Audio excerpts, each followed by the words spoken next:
Hoje, dia 18 de outubro de 2020, são 15 horas e 42 minutos na cidade de Franca, São Paulo.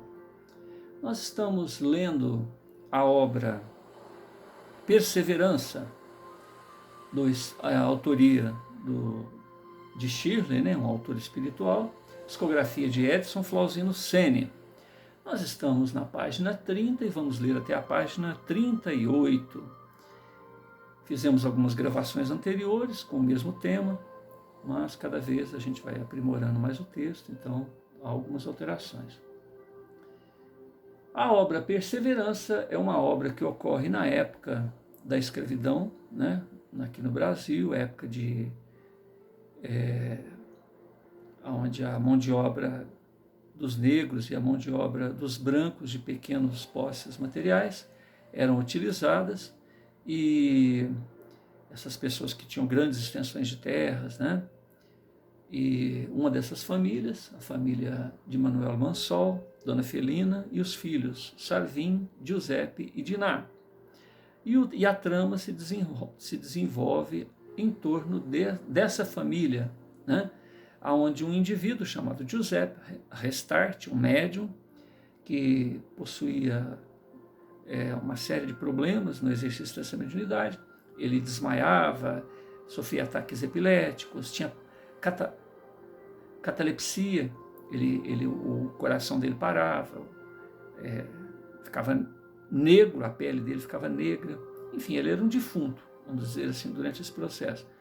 Então, ao mesmo tempo que era uma situação difícil de se ver, era uma vergonha para a família, uma família muito rica, muito conhecida, e muito assim, poderosa, nos meios em que ela estava, e era a vergonha da família. E as pessoas preferiam vê-lo morto ou num sanatório, do que tê-lo ali na intimidade da família. Então, se vocês quiserem ver as primeiras partes, basta escrever Giuseppe Restart ou Perseverança, Perseverança, bloco 1, bloco 2, bloco 3.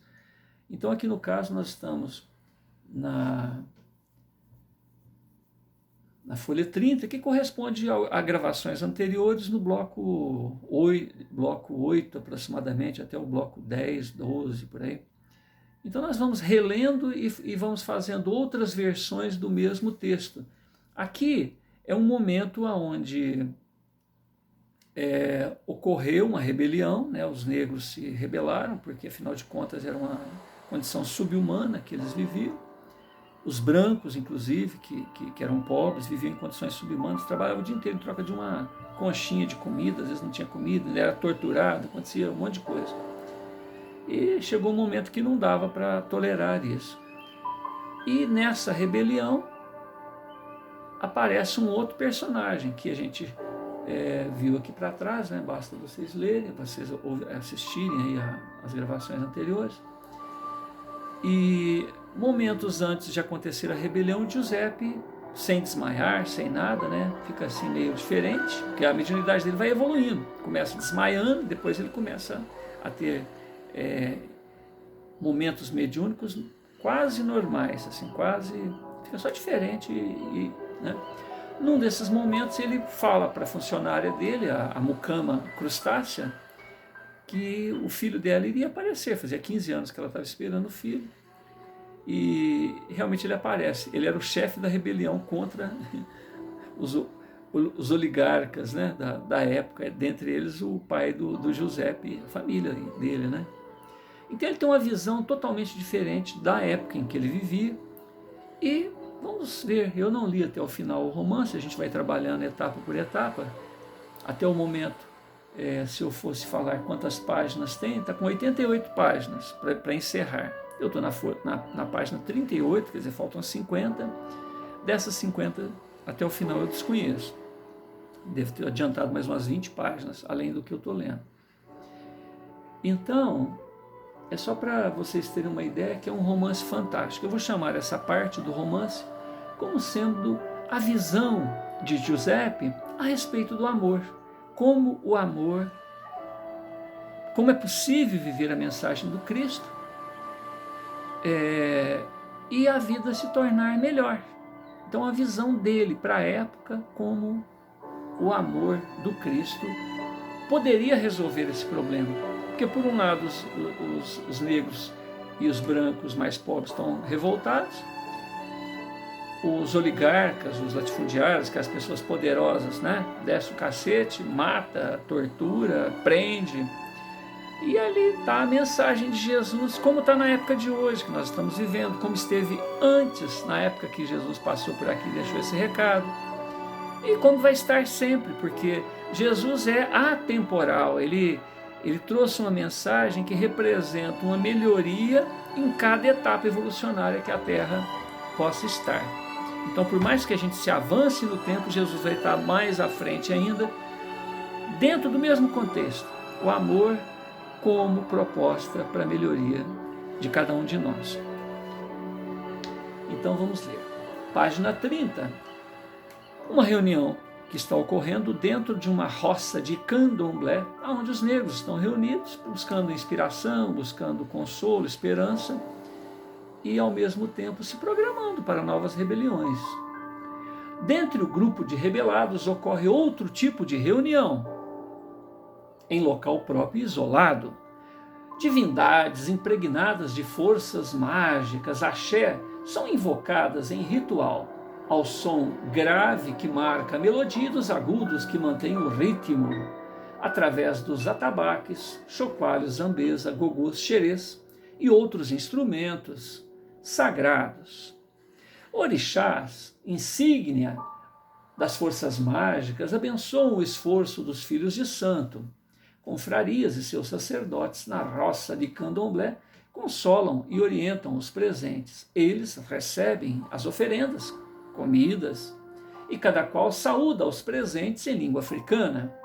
Ali se busca esperanças e orientação para superar as injustiças dos homens que detêm as oportunidades, o poder e os privilégios humanos, ou privilégios do humano direito.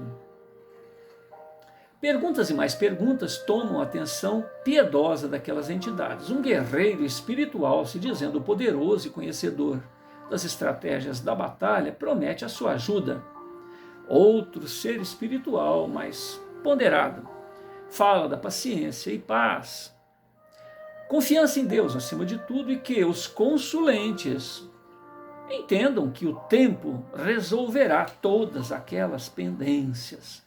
Os imortais falam da ciência da paz e que eles, os consulentes, aguardem melhor ocasião. São estas as raízes das sugestões àqueles corações infelizes e inconformados com a realidade social de seu tempo. Na simplicidade das palavras daqueles médiuns, os corações se amainavam e porfiavam por dias melhores. Demagogia e vinganças não faziam parte das recomendações daquelas divindades. A debandada do grupo certamente não ocorrerá pela falta de Ramon. Indo-se, Ramon se tornou mais presente ainda no coração de todos. As palavras oriundas dos transes mediúnicos permitiam ao grupo aguardar por horas mais favoráveis aos seus interesses. Chegaram mesmo a cogitar na possibilidade de surgir um novo líder, a exemplo do próprio Ramon, momento em que um dos participantes avista um estranho entre eles, e tal pessoa é detida e identificada como sendo Giuseppe, filho de Felino e Manuel Mansol, tidos por inimigos ferrenhos de sua causa. Giuseppe era conhecido por seu temperamento ameno e pacífico, porém não se poderia ter certeza de suas reais intenções. Quem sabe não estaria ali os espionando para relatar as fraquezas e a identificação do grupo ao impiedoso Sarvim e oligarcas locais. Um conflito de ideias ali se estabeleceu, porém, todos ainda estavam envolvidos nas esperanças despertadas pelas divindades africanas. Alguns presentes chegaram a apontar Giuseppe como o aguardado substituto de Ramon, porém por métodos pacíficos. Outros o consideram inimigo, basta ver a família a qual pertence. Em meio à discussão, alguém sugere que deveriam ouvir o rapaz e depois, só depois, decidir o que fazer. Sugestão que todos concordaram. Diante deste ensejo, a palavra é franqueada ao Giuseppe, e ele afirma: já não bastam as mortes havidas? Não aprenderam ainda que só a lei do amor resolverá este conflito? Giuseppe nem bem iniciou sua preleção para que os mais exaltados se manifestem, no sentido de diminuir a sua audácia, acabando logo com ele. Entretanto, os corações mais experientes da confraria autorizam o jovem para continuar. Giuseppe replica: que querem de mim?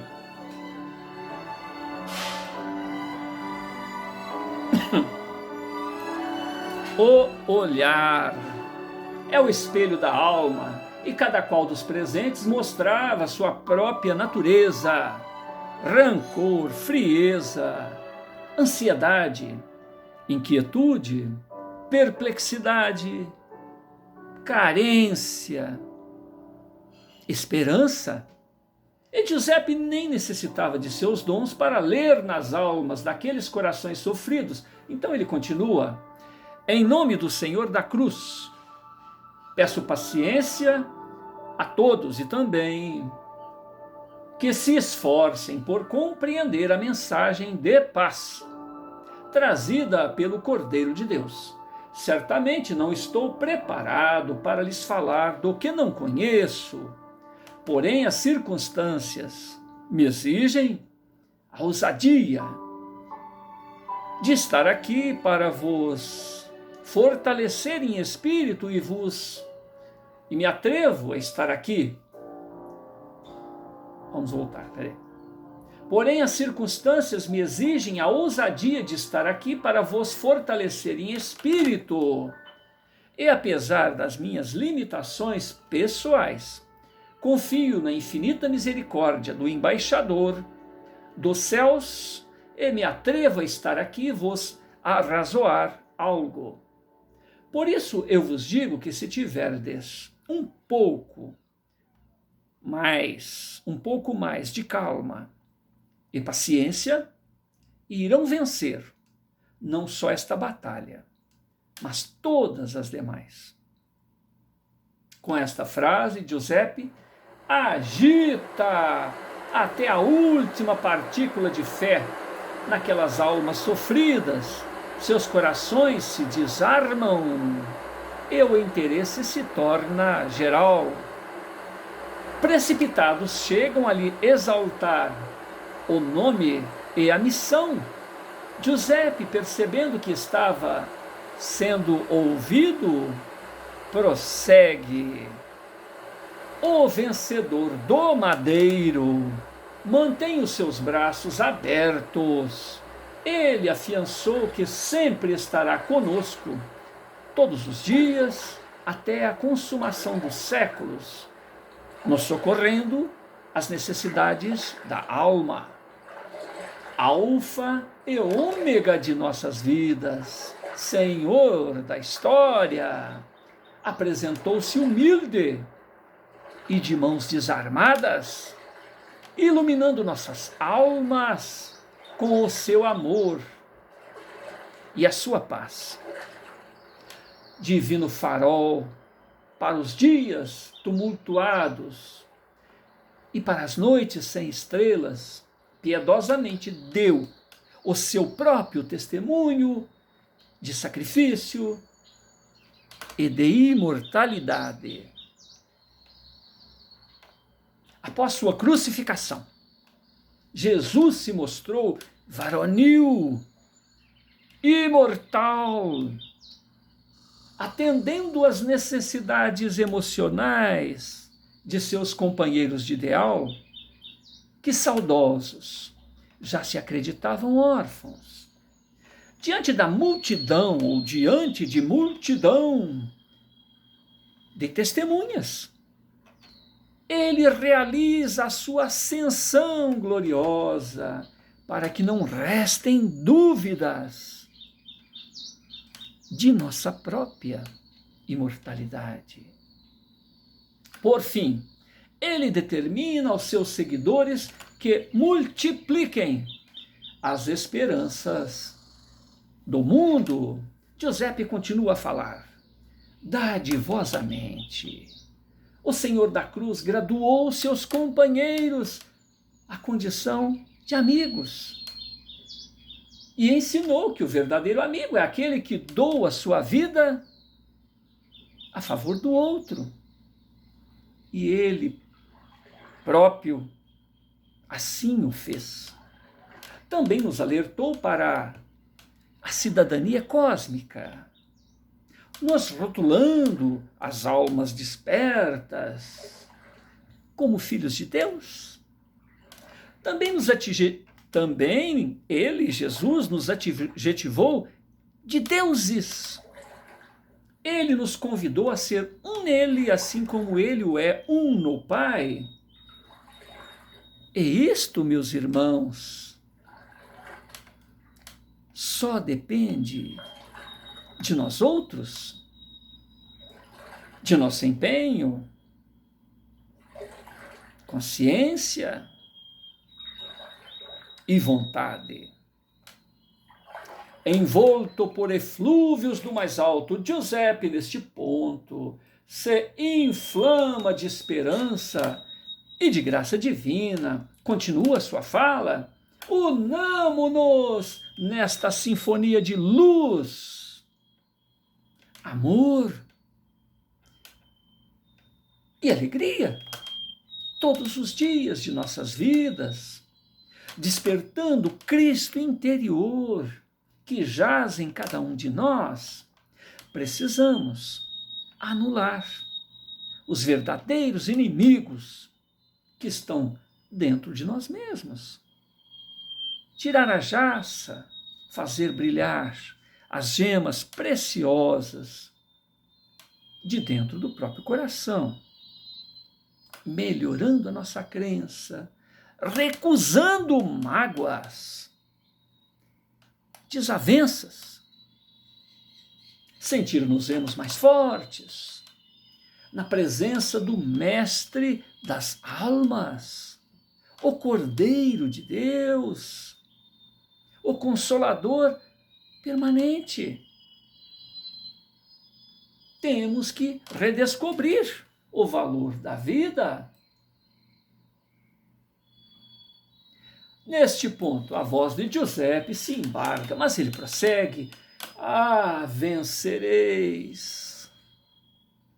De fato, pelo caminho da não violência, apenas com o coração alicerçado no amor, na difícil missão de convencer pelo exemplo, resignados, sem armas, sem ataques homicidas ou revides belicosos.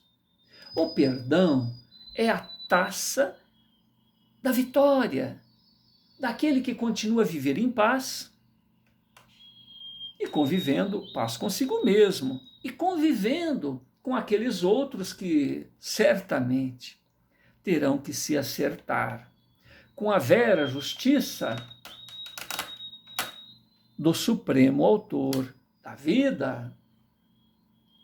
Todos estão extasiados com a clareza e unção de Giuseppe, que mantém a sua fala. Não há como vencer sem pensar, sentir e vivenciar o amor incondicional, desanuviado da pressa, ilusões, fantasias imediatistas.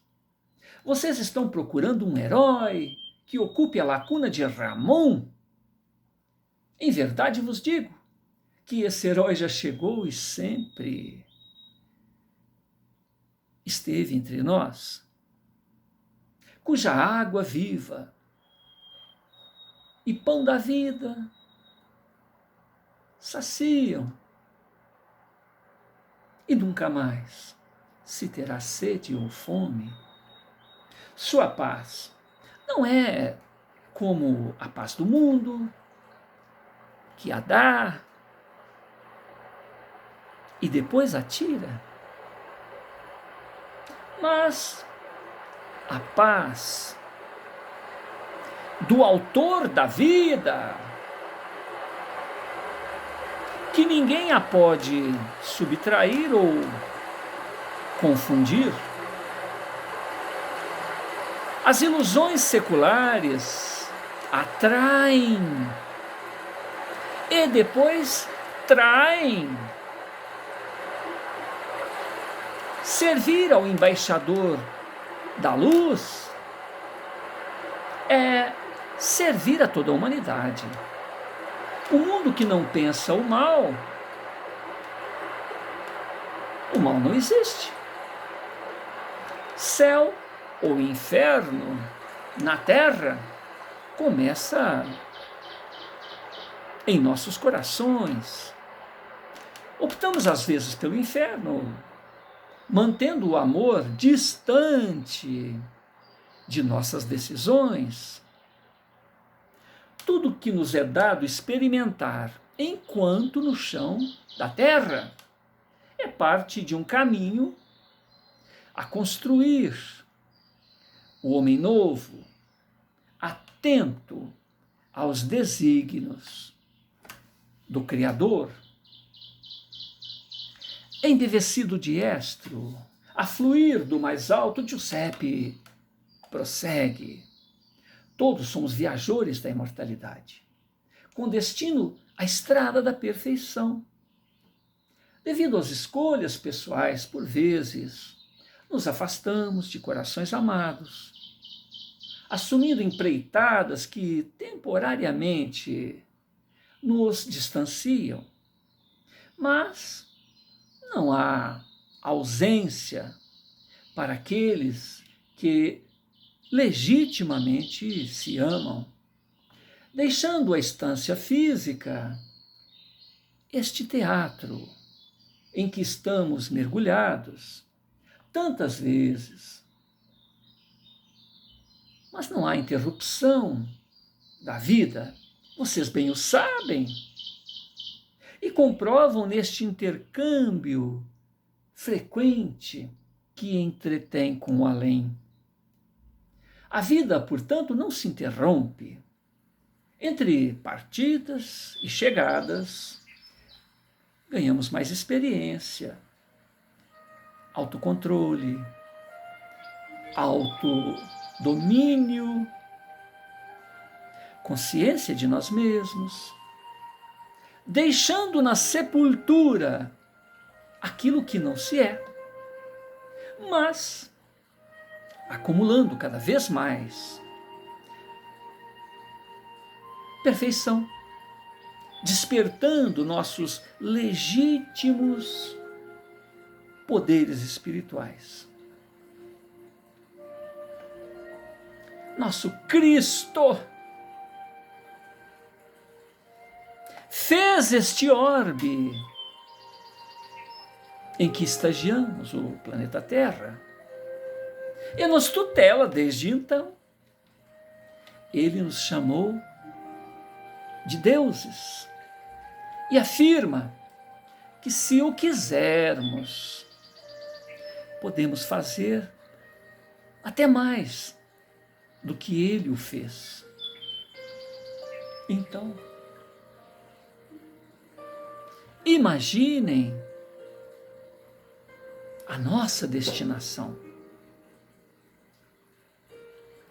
O tempo se congelou dentro daquela roça de candomblé. Até as necessidades fisiológicas de todos parecem ter sido eliminadas. Ninguém se cansava de ouvir os longos apontamentos daquele simpático e honesto rapaz. De uma estadia a outra, nos tornamos cada vez mais brilhantes, quais diamantes lapidados, deixando na sepultura aquilo que não se é. O Senhor de nossas vidas espera pela boa vontade e braços de cada um para responder com a paz, orientação e esperança aos que os cerquem,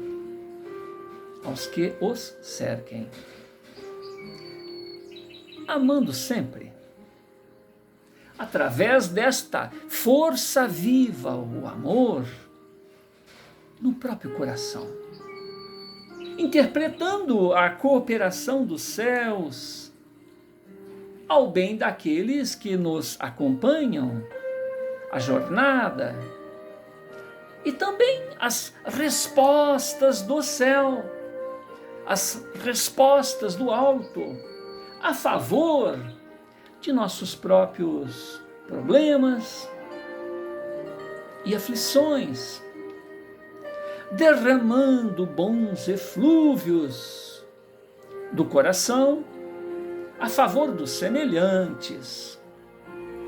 Encontraremos ou estaremos na posse da verdadeira alegria. Somos todos carentes da atenção alheia. O Consolador Divino veio para nos trazer esperanças, entusiasmo, e revelar todas as coisas ao preço de seu exemplo pessoal. Ocasião em que foi diminuído, açoitado, crucificado. Ele tolerou que nós o ultrajássemos e concluiu o seu holocausto pedindo ao Pai que nos abençoe e que perdoe os crimes provenientes de nossa ignorância. Tudo isto somente porque Ele se importa conosco. Ele, Jesus, nos quer bem e aguarda o nosso crescimento espiritual até a consumação dos séculos. Ou seja, Ele nos aguarda sempre. Ele ainda afirmou que nenhuma das ovelhas que o Pai lhe confiou se perderia. Tanto amor em seu coração augusto. E Ele nos pede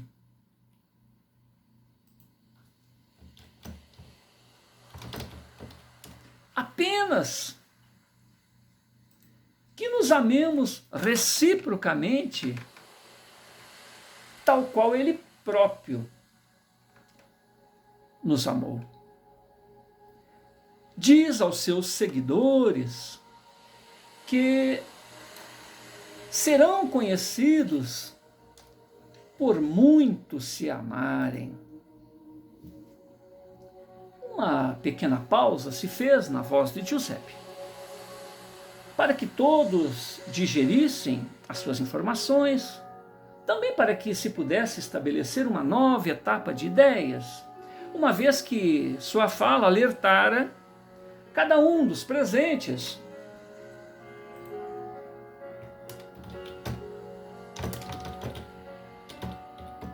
para, com a sua própria responsabilidade de viver. Mas agora ele se dirige aos que buscam a liderança do grupo ou da coletividade. o amor. Este nobre sentimento exige do governante as qualidades do fiel servidor e dos governados a disposição em executar seus sublimes princípios. Aqui eu vou fazer uma pausa só para dizer o seguinte, dos governantes as qualidades do fiel servidor. Então não é só servidor, é um fiel servidor. E dos governados, que supõe-se que o governante tenha mais recursos do que os governados, simplesmente a disposição em executar seus sublimes princípios, ou seja, os princípios do amar, do amor, né? O amor é a mais elevada fórmula político-administrativa a orientar os povos em todos os tempos da terra ou do mais além. Sublime conexão, o amor, entre seres e as coisas da vida. O amor é a filosofia perenes, é a lex aeterna, é a lex naturalis, concepção divina a inspirar as realidades temporais e aos governos humanos. Em verdade vos digo que o líder que vocês aguardam é nosso Salvador, Jesus, a encarnação do amor, o protótipo de homem do bem, que venceu o mundo, a rocha dos séculos, a pedra de esquina, a nos oferecer o modelo de construções permanentes. Amou-nos Jesus incondicionalmente, perdoou-nos pela sua crucificação, flagelação, e nos conclama somente a vencer as próprias iniquidades, nos amando uns aos outros. A questão é escolher. Será que sabemos amar? Pelo menos a nós mesmos.